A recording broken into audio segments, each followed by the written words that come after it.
638, the Bibb School District is looking at more ways and more aggressive ways to handle a budget deficit.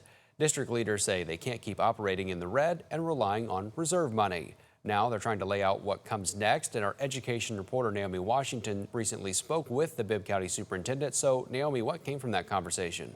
Hey Connor, good morning. Superintendent Dan Sims doubled down on this note. He does not want to cut costs that could negatively impact student success.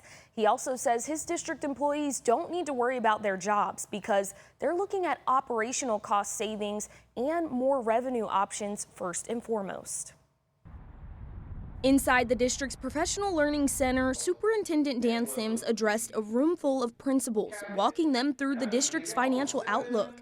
District leaders say they're still early in the budget process, but one thing is clear, the current deficit is not sustainable. We've gotten ourselves running into a deficit.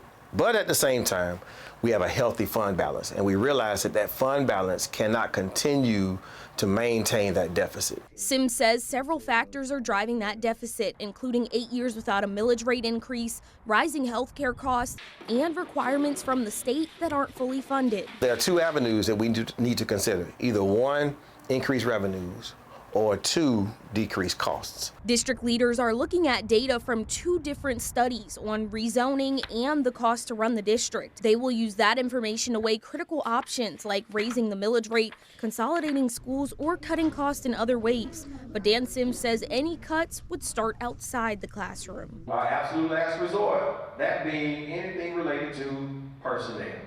It's important for us to know that. Howard Middle School Principal Tony Jones says he knows what it's like to manage a budget at the school level and knows what it comes down to. We just need to make sure that we can support the students where they are with their needs. And as the district looks at tough choices, Sims says the priority won't change. More than anything, I need people to know that probably their most important concern should be what's best for our students. District leaders say they'll continue sharing updated data and next steps in the months ahead. Another financial strain comes from declining enrollment in the district. The birth rate is dropping, and about 600 students left through the Georgia Promise Scholarship Program. Superintendent Sims says they've always prepared for those losses and their impact on resources.